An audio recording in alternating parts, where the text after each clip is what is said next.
yaho yagwire mkono okimusiraka wayeta ruhanga wa musa otechikunda chambuche nanye nikuhimbisa ruhanga yemo mwiguru yakore byabasaje agati y'enyanja hayoma warabaho nonagwo mkono weno bwire wishize biwaraganise okusima ruhanga abwe byakukorire owire ni Mungu tugambe Yesu tuyimbise Yesu tuyimuse Yesu owire ni Mungu bindi byona bikare ukama wiguru nensi ahimbisiwe Yesu ukugambaho ni wakore byaremira abandi akahumure mpumi atambura nyanja n'ebigere gatera kamugambaho akuba kareba nakora wayenda nanye nombuza akuba ndebire nakora akwata omunsi amwiyasi amushitamye mu bandi mu myanya yo mu misho atensa n'abahango wabira ryo bonanugwa wereba rya anasheka ibira bikeba ishura nisya nibyakora mukama owire ni Mungu tugambe Yesu tuyimbise Yesu tuyimuse Yesu owire ni Mungu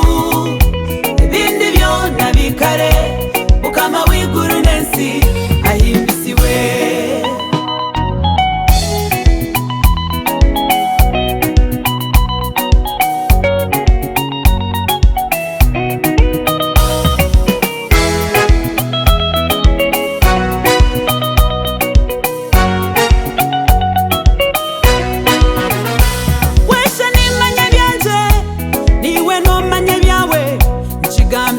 makora titukabigamba ngubyawayo okaza mwishemero waeza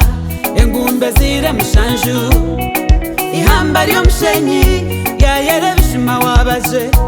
abana bawo hinjire washwerera nabijukuro ine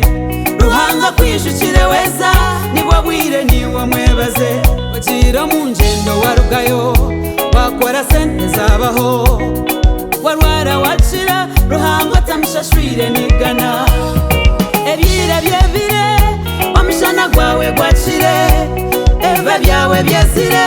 nishimara kusima ruhanga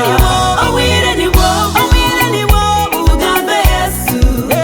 tuyimbise Yesu sima ruhanga tuyimuse Yesu mwechitingisa owire ni Mungu tuyimbise zina rye bindi byona bikare ukama wiguru nensi sima ruhanga owire ni Mungu sima ruhanga tugambe Yesu sima ruhanga tuyimbise Yesu tuyimuse Yesu owire ni Mungu ibindi byona bikare ukama wiguru nensi ahimbisiwe